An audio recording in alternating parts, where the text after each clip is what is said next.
أود أن أضيفكم علما أننا اليوم نحظى بتواجد فضيلة الشيخ الخطاط كاتب، وهو مدرس بجامعة بابل ولا زال يدرس بعد هنا منذ 3 سنوات، وهو يدرس الطلاب الخطوط العربية، وقد حصل على هذا الفن من صاحب الفن. وكما أنتم ترون وسوف ترون فيما بعد إن شاء الله من محاضرته أن هذا الفن يتطلب الجهد، وكذلك هذا الفن يتطلب التعلم من صاحب الفن، فإن كل من يكتب جيدا وكل من خطه كان حسنا ليس من الضروري أن يكون خطاطا. نعم، فقد تعلم هذا الفن من صاحب الفن، والآن هو بين أيدينا، سنتشرف بالاستفادة منه. الحمد لله وجزاهم الله خيرا. الحمد لله رب العالمين والعاقبة للمتقين والصلاة والسلام على سيد الأنبياء والمرسلين وعلى آله وأصحابه أجمعين. أما بعد، قال الله تعالى في القرآن المجيد والفرقان الحميد: أعوذ بالله من الشيطان الرجيم، بسم الله الرحمن الرحيم، نون والقلم وما يسطرون. وقال الله تعالى في موضع آخر: الذي علم بالقلم، صدق الله العظيم.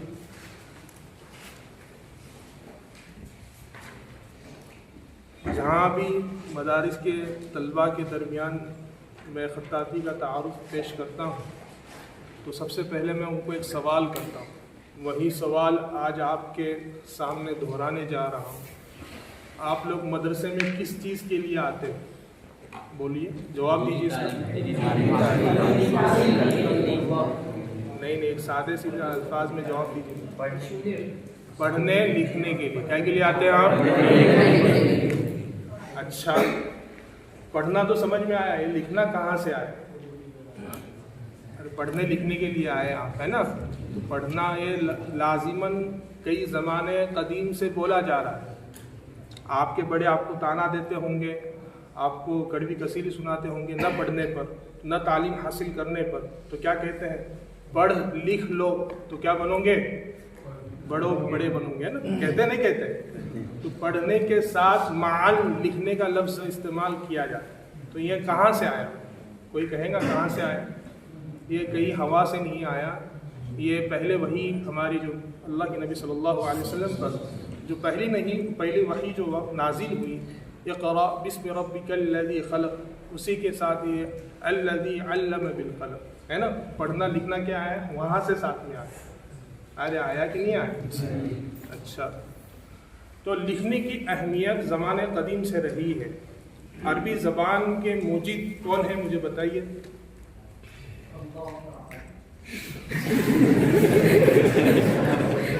روئے زمین پر سب سے پہلے نطق عربی زبان میں کس نے کیا؟ حضرت آدم علیہ السلام۔ آدم علیہ السلام۔ آدم علیہ السلام۔ جی جو 3 اقوال آپ بیان کیجیے، چلیے بہت اچھی بات، ماشاء اللہ۔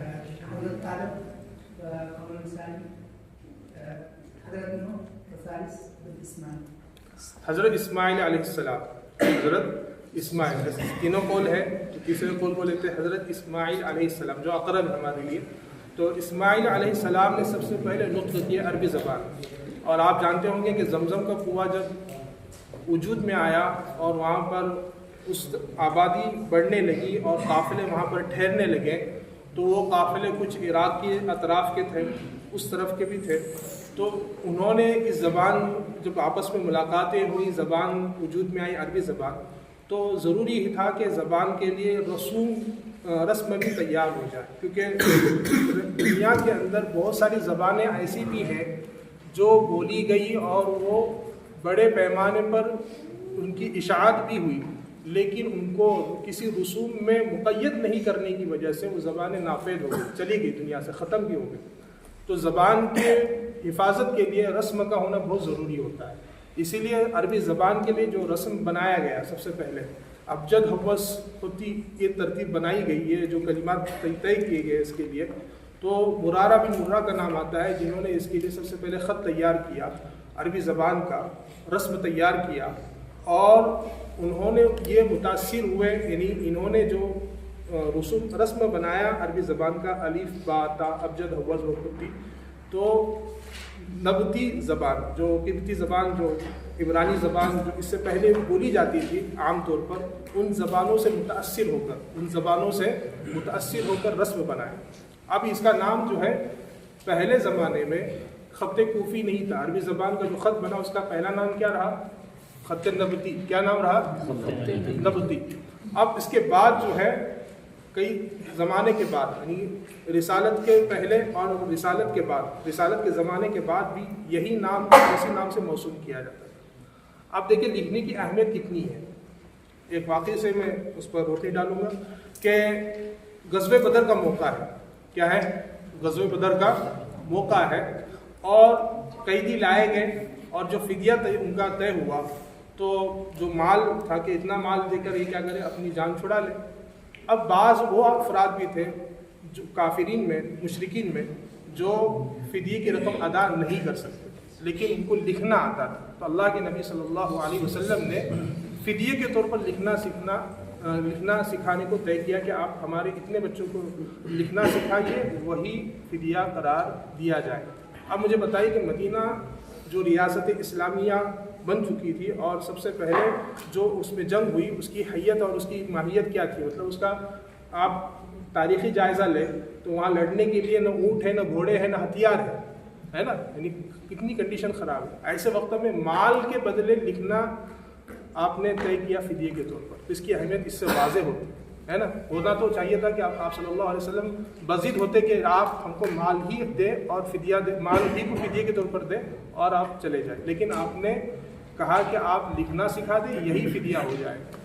ٹھیک ہے، اب یہ اس کی اہمیت یہاں سے واضح ہو گئی۔ اب واقعہ معراج کیا ہے؟ واقعہ معراج یہ بھی بہت بڑا اسلام کے اندر اپنی حیثیت رکھتا ہے۔ واقعہ معراج میں آپ صلی اللہ علیہ وسلم جب واپس لوٹ رہے تھے سدرۃ المنتہا سے، تو آپ نے ایک آواز سنی تھی، ہے نا، ایک آواز سنی تھی وہاں۔ تو آپ اللہ کے نبی صلی اللہ علیہ وسلم نے حضرت جبرائیل سے پوچھا کہ یہ کس چیز کی آواز ہے؟ حضرت جبرائیل نے کہا کہ فرشتے جو لکھ رہے ہیں اس کی آواز ہے، قلم کی سرسراہٹ کی آواز ہے۔ کہاں کیا لکھ رہے ہیں؟ تو کہا کہ یہ لوح محفوظ سے تقدیر نقل کر رہے ہیں۔ کیا کر رہے ہیں؟ تقدیر نقل کر رہے ہیں۔ تو جس طرح نماز یہ فرشتوں والا عمل ہے، روزہ یہ فرشتوں والا عمل ہے، حج بیت اللہ جو ہم طواف کرتے ہیں یہ فرشتوں والا عمل ہے، تو لکھنا بھی کیا ہے؟ یہ فرشتوں والا عمل ہے، یعنی ساتوں آسمانوں کے اوپر یہ کام ہونے والا ہے، اور نیچے بھی ہوتا ہے، دنیا میں بھی لوگ لکھتے ہیں۔ تو یہ اس سے ان واقعات سے بتانا مقصود یہ ہے کہ لکھنے کی اہمیت اس شروع زمانے سے رہی۔ کیا رہی؟ شروع زمانے سے رہی۔ اب خط جو ہمارا خط ہے، اب جو خط تھا، خط کوفی کب بنا؟ اب جب یہ خط اسلام کے بعد، اسلام جیسے پھیلا اور کوفہ جب پہنچا، تو کوفہ جانے کے بعد اس فن میں اہل کوفہ نے قواعد اور بڑے تنوعات برتے، اس وجہ سے اس کا نام کیا ہو گیا؟ خط نبتی سے خط کوفی ہو گیا۔ کیا ہو گیا؟ خط کوفی۔ اچھا مجھے بتائیے کتنے صحابہ نے کتابت وحی کی خدمت انجام دی؟ کتنے صحابہ؟ اچھا، اور کوئی تعداد بتا سکتا ہے؟ ایک روایت کے مطابق 40 ہے، ایک روایت کے مطابق 48 ہے، ایک روایت کے مطابق 58۔ تو ہم درمیان کا لیتے ہیں، 50 کے قریب صحابہ نے کیا کی ہے؟ کتابت وحی کی خدمت انجام دی۔ اب مجھے بتائیے کہ بیک وقت صحابہ مدینہ میں کتنے تھے؟ یہ 50 جو تعداد ہے یہ بیک وقت نہیں ہے، مختلف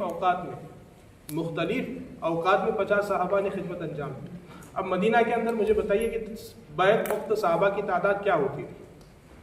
تاریخ میں پڑھے ہوں گے نا آپ نے، 10,000 کا عدد آتا ہے کہ تقریباً بیک وقت صحابہ کی تعداد مدینہ میں 10,000 کے قریب تھی۔ اب مجھے بتائیے کہ 10,000 صحابہ ہی میں سے 50 صحابہ نے کیسے خدمت انجام دی؟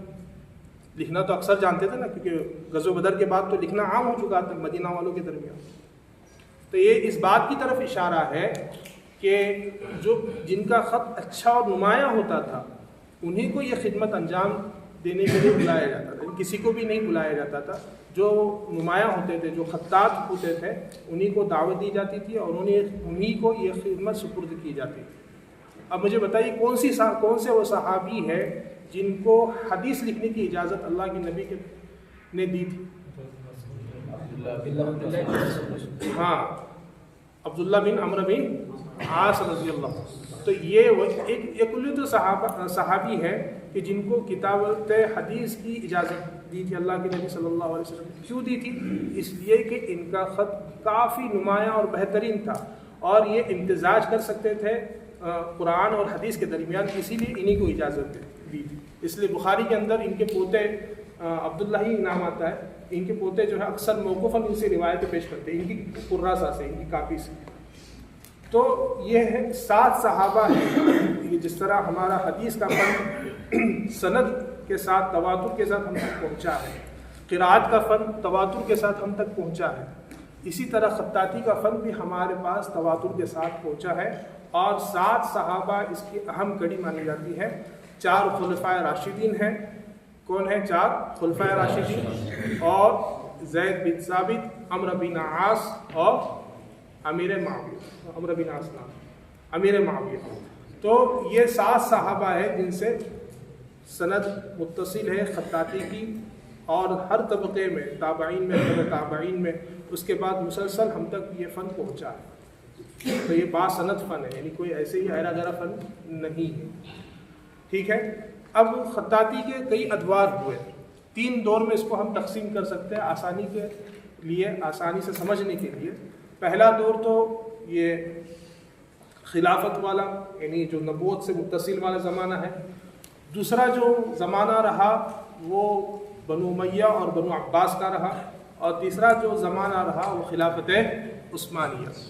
خطاطی جو ہے زیادہ عروج پر جو پہنچی ہیں اور اس میں نمایاں جو کام ہوا ہے، نمایاں کام اور انقلاب جو برپا ہوا ہے خلافت عثمانیہ میں اور خلافت بنو عباس میں.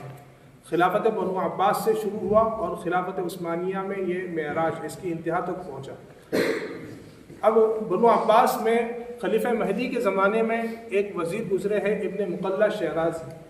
انہوں نے جو ہے 2 خط کوفی سے ایجاد کیے، خط ثلث اور خط نسخ.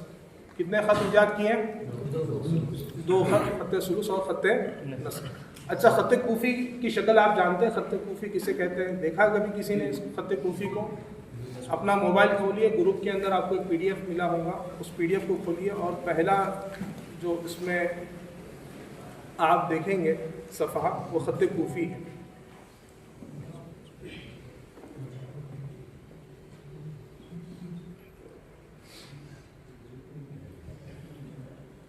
نظر آیا آپ لوگوں کو؟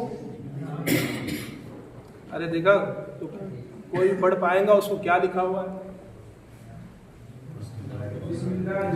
ماشاءاللہ یہ بڑی صورت سے پڑھ لیا. آپ آگے بھی پڑھیے اپنی سوال. تو یہ بغیر نقطوں اور بغیر اعراب کے ہوتا تھا. کیا ہوتا تھا؟ ارے وہ تو بتاؤ. بغیر نقطے اور بغیر اعراب کے ہوا کرتا تھا. اسی لیے اہل عرب کے علاوہ اہل عجم اس کو پڑھ نہیں پاتے تھے. بنو عباس میں اسلام کا، بلکہ بنو امیہ ہی میں اسلام کا دائرہ کافی وسیع ہو چکا تھا، اور اب ایسے خط کی ضرورت تھی کہ اہل عجم بھی قرآن آسانی سے پڑھ سکے، اور اس کے لیے کوئی ایسا خط ہونا ضروری تھا جس میں نقطے ہو، اعراب کیا ہو، نقطے ہو، اعراب. اس میں بھی خط کوفی میں بھی نقطے اور اعراب ہوتے ہیں، لیکن بہت ہی قلت کے ساتھ، یعنی عجم اس کو نہیں سمجھ پاتے تھے. اسی لیے بنو عباس کے زمانے میں ابن مقلہ شیرازی نے 2 خط ایجاد کیے، خط ثلث اور خط نسخ. خط ثلث اور خط نسخ. خط ثلث کی شکل دیکھنے کے لیے آپ لوگ پیج نمبر 19 PDF میں پیج نمبر 19 کھولیے. سورہ عصر لکھی ہوئی ہے، دیکھیے.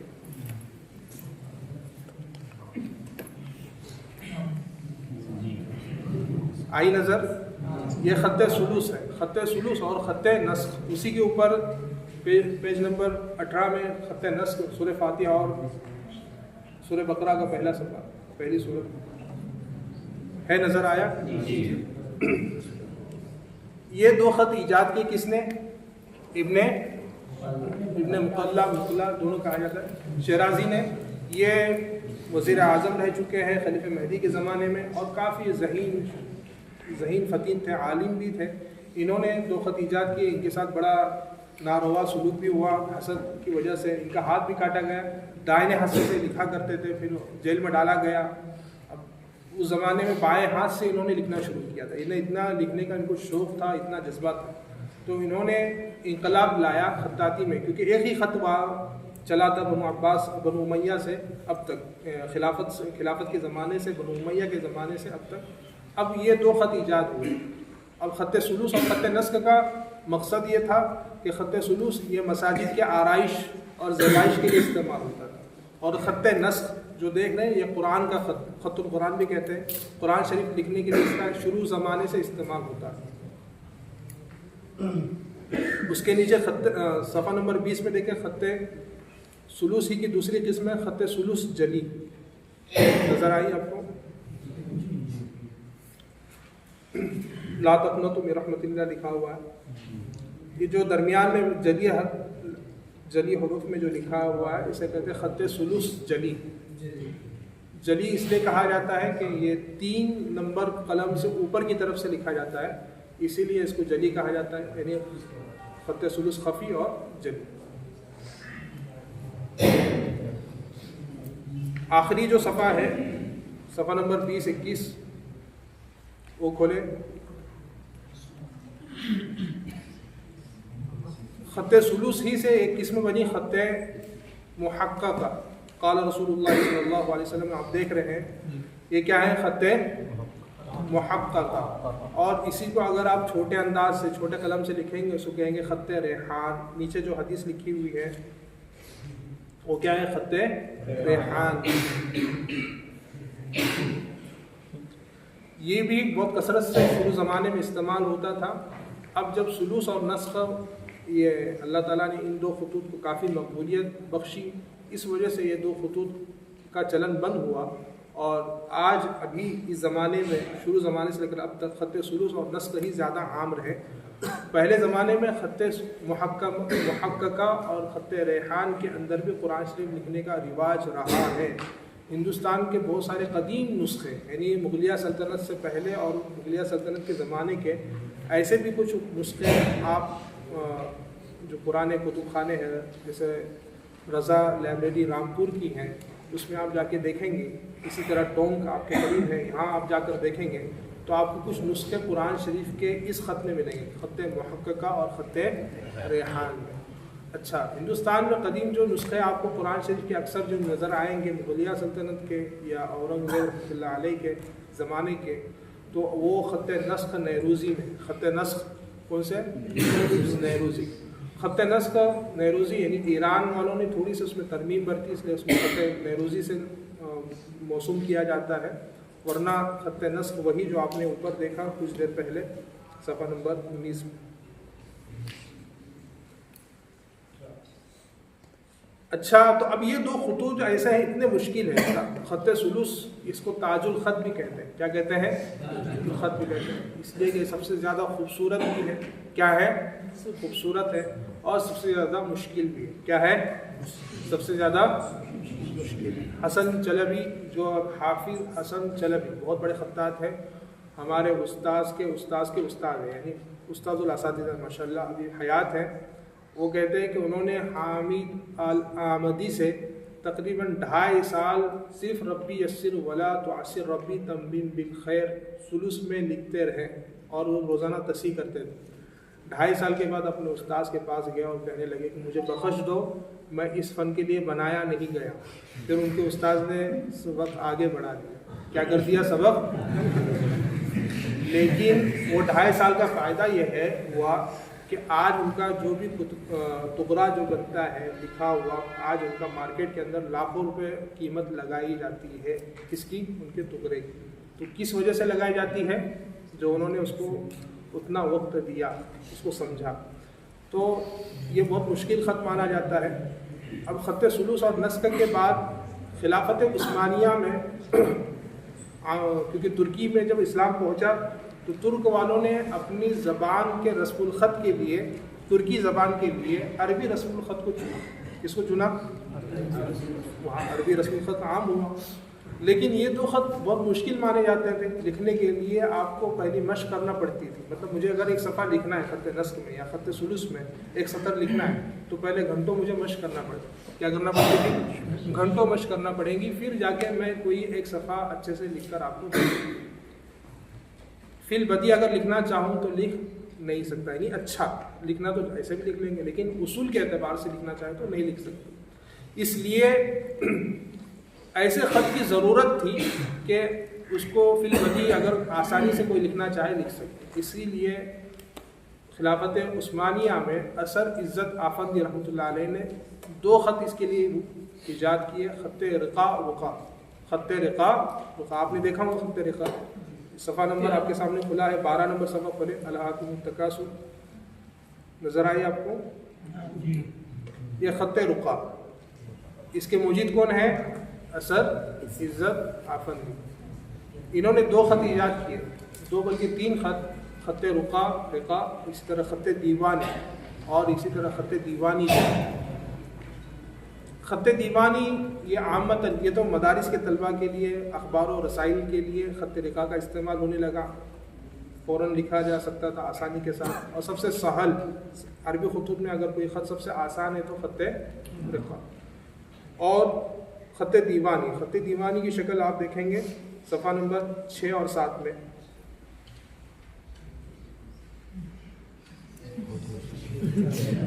نظر آئے؟ حدیث ہے. اس میں اعراب، اس میں بھی اعراب نہیں ہوتے، نقطے ہوتے ہیں، اعراب نہیں ہوتے.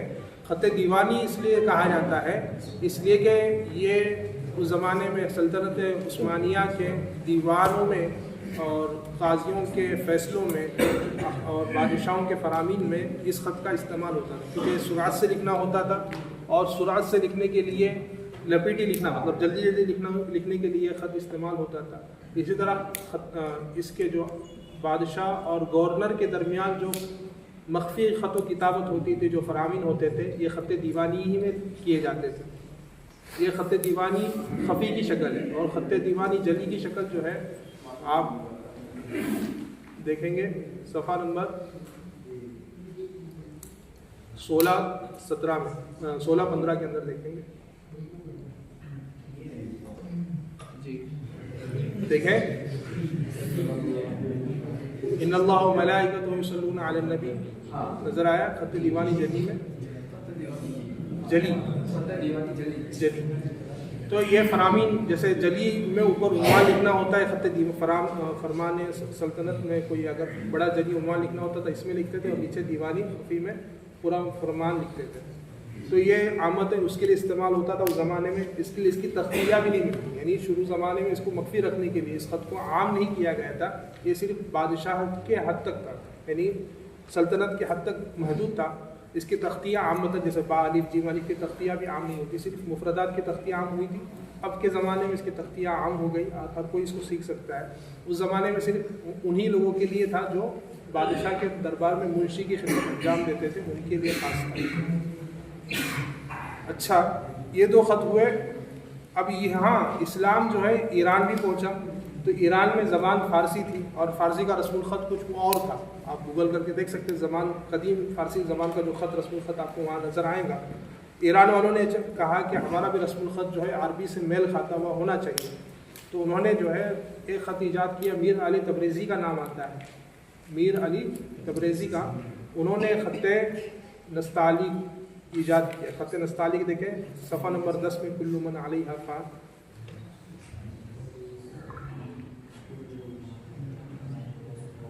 یہ نستعلیق اصل نستعلیق ہے.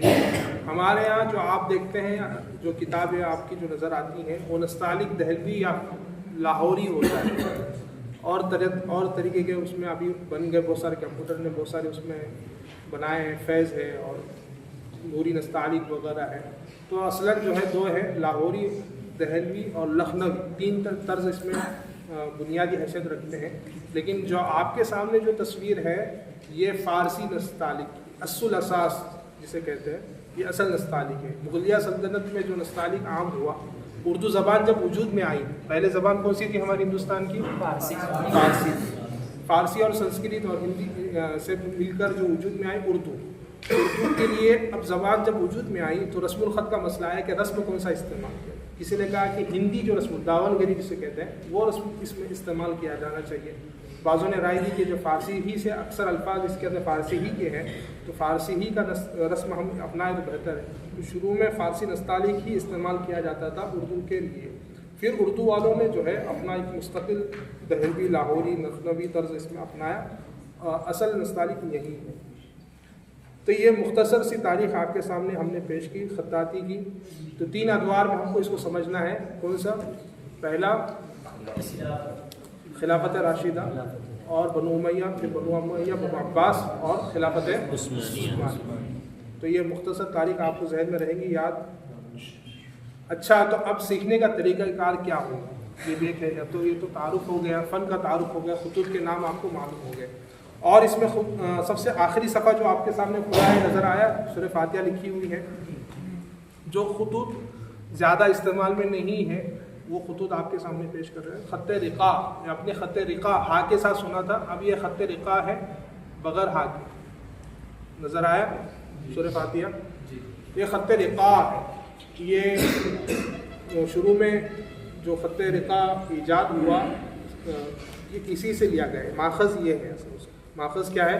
یہی ہے کہ اس میں نسخ کے اور سلوس کے دونوں کے ملانے سے وجود میں آیا. اور اس میں جو ہے وہ امتزاج یعنی قواعد کی رعایت نہیں کی گئی. یہ بھی سرعت کے ساتھ لکھا جاتا ہے، لیکن یہ بھی تھوڑا مشکل مانا گیا. اس لیے اصل عزت آفندی نے اسی کو تھوڑا اور مخفف اور آسان کیا اس کو، اور خط رقا ہا کے ساتھ، چھوٹی ہا کے ساتھ اس کو رقا کر دیا. اور ایک خط ہے خط اجازہ. خط اجازہ کی شکل آپ شروع ہی میں دیکھیں صفحہ نمبر 9 کے اندر. خط اجازہ، خط اجازہ اس لیے کہتے ہیں کہ عامتاً جن اساتذہ کے پاس آپ کوئی بھی خط سیکھتے ہیں، پورے اسباق مکمل کرتے ہیں اور اس کے بعد آپ سند کی حیثیت تک پہنچ جاتے ہیں، یعنی آپ کو سند دی جانی چاہیے، تو استاد جو سند لکھ کر دیتا ہے تو اسی خط کے اندر لکھ کر دیتا ہے خط اجازہ کے اندر. یہ خط سلوس اور خط نسخ کا امتزاج ہے، ایک طرح کا ملا ہوا ہے، دونوں کو ملا کر بنائے خط اجازہ. یہ بھی سرعت کے ساتھ لکھنے کے لیے عامتاً استعمال ہوتا ہے. آج بھی اس کا استعمال ہوتا ہے لیکن اتنا زیادہ نہیں. ہمارے سامنے جو عامتاً مشہور جو خطوط ہیں وہ 6-7 کے قریب ہے. خط سلوس، نسخ، رقا، دیوانی، اسی طرح کوفی اور نستعلیق وغیرہ. یہ 6 خطوط ہمارے سامنے مشہور ہیں. باقی جو میں نے خطوط بتایا یہ رقا، اجازہ. اور ایک خط ہے خط تغرا. خط تغرا دیکھا آپ لوگوں نے؟ صفحہ نمبر 5 اور 6 میں دیکھیں.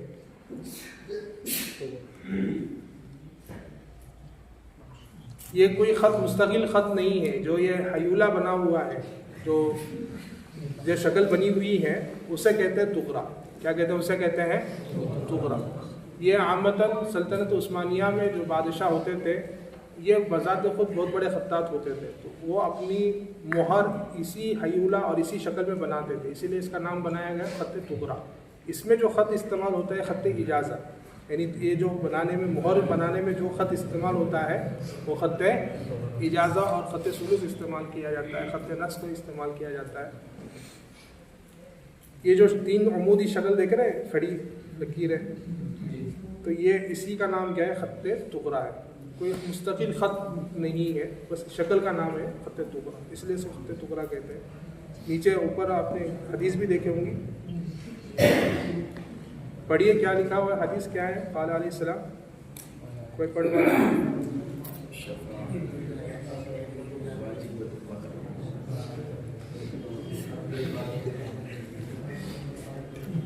شفاعتی لأہل الکبائر من امتی. یہی ہے میرے وہ روزے مبارک کے اوپر لکھی ہوئی ہے نا مشہور، وہی ہے.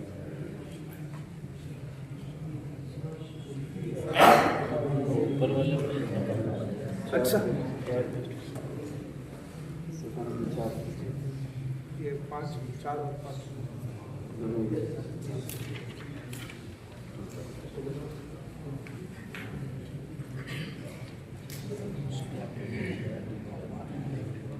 یہ داؤد بختار صاحب کا جو لکھا ہوا ہے صفحہ نمبر 5 پر، یہ مہر ہے، یہ محمد فاتح جو مشہور ہے نا قسم دنیا فتح کرنے والا، ان کا مکمل نام لکھا ہوا ہے۔ اچھا، یہ خطوط کا تعارف آپ کے سامنے آیا؟ اچھا، اب اس کا حصول کیسے ہوگا، کیا طریقہ کار ہوگا اس کو سیکھنے کا، وہ بھی جان لیں۔ تو انشاءاللہ کل اس کی عملی مشق ہم کریں کیا ہوگا۔ اب یہ زمانے قدیم میں جب تک عام طور پر یہ فاؤنٹن پین سے پہلے جو بال پین، جیل پین وجود میں نہیں آئے تھے، تب تک اسی خطے والے قلم ہی سے لوگ سیکھتے تھے، لکھتے تھے۔ لیکن اس کے بعد اس طرح کے قلم وجود میں آنے کے بعد خط، فن اور ضرورت، یہ دو حصوں میں تقسیم ہو گئے۔ ارے کیا ہو گیا، یہ فن دو حصوں میں تقسیم ہو، ایک فن اور ایک ضرورت۔ اب مدارس کی جو ضرورت ہے کہ عامتاً سادے قلم سے، یعنی روزمرہ کے قلم سے اچھی تحریر ہی صحیح ہو جائے، تو مدارس والے اسی کو غنیمت سمجھتے ہیں۔ لیکن ہمیں فن کو بھی باقی رکھنا ہے، فن بھی سیکھنا ہے۔ تو انشاءاللہ آئندہ کل دونوں چیزیں ہم کس طرح سیکھ سکتے ہیں، اس کا طریقہ کار کیا ہے، اور کوئی مشکل نہیں ہے، آسان انداز میں ہم اس کو سیکھ سکتے ہیں۔ ضرورت صرف یہ ہے کہ صحیح نہج اور صحیح طریقہ کار کو سمجھنے کی۔ کیا ہے؟ صحیح نہج اور صحیح طریقہ کار۔ اب ہمارے ہاں ہندوستان میں خطاطی کا شعور کیا ہے؟ ارے خطاطی کا شعور کیا ہے، مجھے بتائیے، کیا شعور ہے، کیا سمجھتے ہیں آپ خطاطی کو؟ اس کی ایک مثال میں ہمیشہ دیا کرتا ہوں کہ آج سے 50 سال پہلے تجوید اور قراءت سے متعلق ہمارے اندر کیا شعور تھا؟ کیا شعور تھا مجھے بتائیے؟ کہ کوئی اچھے لحن میں اگر قراءت کرتا تھا ہم اسے کیا کہتے تھے؟ قاری صاحب، یعنی کہتے تھے، نہیں کہتے تھے؟ لیکن آج ہم ایرے غیرے کو قاری کہتے ہیں؟ نہیں کہتے۔ کیوں نہیں کہتے؟ اس لیے کہ قراءت کا شعور ہمارے اندر بن گیا، بیدار ہو گیا۔ اب ہم ایرے غیرے کو قاری نہیں کہتے، ہم اس کسوٹی پر، اس معیار پر اس کو پرکھتے ہیں، پھر ہم اسے قاری موصوف کرتے ہیں، ہے کہ نہیں؟ فی الحال خطاطی سے متعلق وہی شعور جو 50 سال پہلے تھا، آج خطاطی سے متعلق وہی شعور ہمارے اندر ہے کہ ہم اچھے لکھنے والے کو کیا کہہ دیتے ہیں؟ کاتب، خطاط کہتے ہیں۔ لیکن صحیح معنی میں خطاطی وہ ہوتا نہیں ہے، وہ کاتب ہوتا نہیں ہے، اس لیے کہ فن جو ہے کچھ اور کیا ہے، اور اس فن کا مرکز کیا ہے؟ ارے قراءت کا مرکز کیا ہے؟ ارے فن قراءت کا مرکز کہاں ہے؟ ارے بولو، مصر ہے۔ کیا ہے؟ مصر ہے۔ تو خط کیا ہے؟ کر کے سر ہو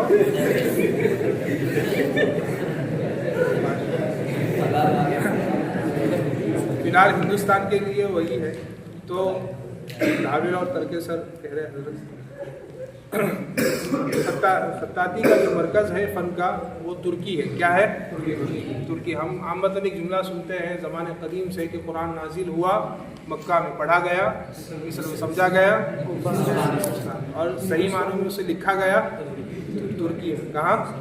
ترکی میں۔ یہ جملہ مکمل نہیں ہوتا، یہاں تک ہی چھوڑ دیتے ہیں، اس کے آگے نہیں بولتے۔ اس کے آگے بولنا چاہیے کہ اس کو صحیح معنی اس لیے کہ اِنَّا نَحْنُ نَزَّلْنَا الذِّكْرَ وَإِنَّا لَهُ لَحَافِظُونَ میں صرف حفاظ نہیں آتے، اس میں کاتب حضرات بھی شامل ہیں جنہوں نے قرآن کی کتابت کی ہے، کیونکہ قرآن کی حفاظت کا ذمہ دونوں پر آتا ہے، صرف حفظ پر نہیں آتا ہے۔ یعنی صرف حفظ کرنا یہ نہیں، قرآن کو لکھنا یہ بھی اس کے زمرے میں آتا ہے۔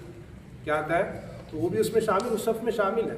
تو لہٰذا یہ فن بہت اعلیٰ مرتبے والا ہے، ایرا غیرہ فن نہیں ہے۔ جس طرح قراءت، میں اکثر کہتا ہوں کہ قراءت اور کتابت دونوں میں یکسانیت کیا ہے؟ یکسانیت۔ آپ مصر جائیے، وہاں کے مدارس میں 8 سالہ کورس ہے۔ خطاطی کا کتنا سالہ کورس ہے؟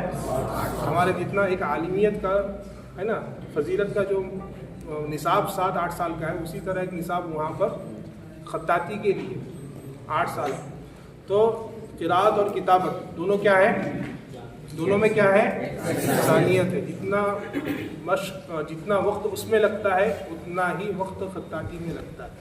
جیسے آپ 1 گھنٹہ مشق کریں گے قراءت میں، تب جا کر آپ ایک اچھے قاری بن سکتے ہیں، اسی طرح کتابت میں بھی آپ کو کیا کرنا پڑے گی؟ اتنی مشق کرنا پڑے گی۔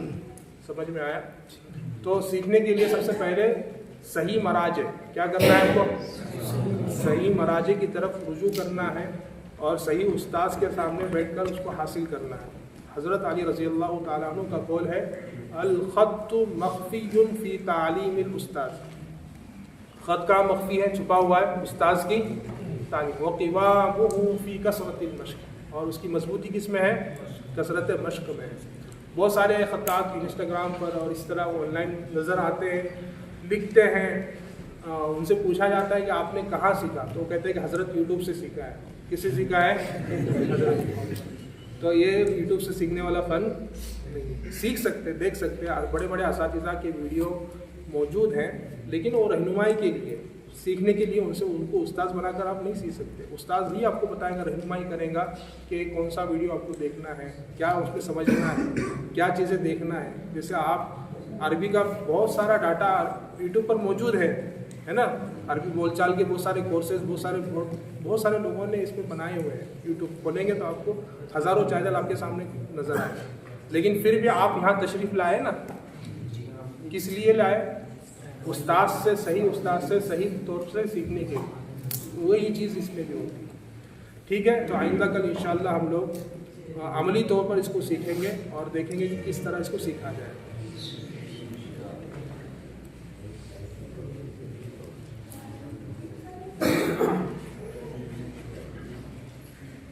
أيها الإخوة، المعهد يحاول أن تكون الإفادة أكثر فأكثر، فلذلك المعهد لا يفوت أي فرصة.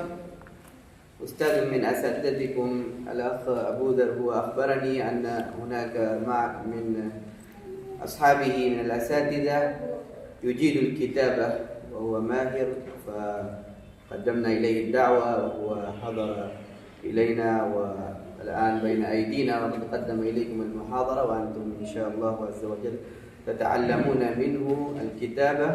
وأنتم تعرفون كما قلت لكم من قبل أن هذه هي البداية. نعم، وكل بداية وخاصة في العلم لا تكون لها نهاية. فهنا تبدأون إن شاء الله وتستمرون وتتقدمون، وبعد ذلك تكونوا ماهرين وبارعين إن شاء الله عز وجل.